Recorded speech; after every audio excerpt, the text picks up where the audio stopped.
C'est au Salon de l'Agriculture où le ministre Marc Fesneau vient d'annoncer un plan de soutien très attendu par une filière bio en grande difficulté. Elle se sent laissée pour compte face aux mesures débloquées pour les agriculteurs. Moins de 10% des fermes bio en ont bénéficié.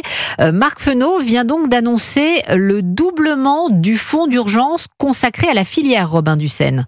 Oui, 90 millions contre 50 annoncés initialement par Gabriel Attal. Marc Fesneau donne un peu d'air à la filière bio, une filière qui était pour l'heure la grande oubliée du Salon de l'Agriculture.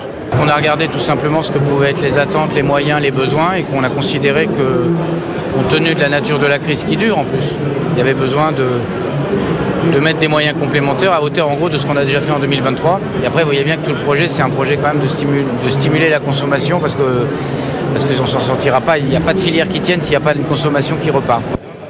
Concernant le calendrier, le ministre a assuré que les dossiers seraient instruits au plus tard à la fin du premier semestre de 2024. Même chose pour les paiements.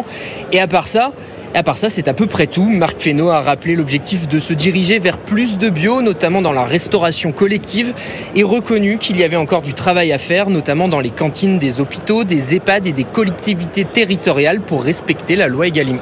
Robin Dussène au Salon de l'Agriculture. Et justement, si on mangeait mieux, plus sain et plus local dans les cantines des collèges et des lycées, c'est la volonté des régions et des départements. Depuis le Salon de la Porte de Versailles, la présidente socialiste des régions de France, Carole Delga, explique vouloir changer la loi pour pouvoir gérer les achats alimentaires dans la restauration collective. Un courrier dans ce sens a déjà été envoyé au Premier ministre.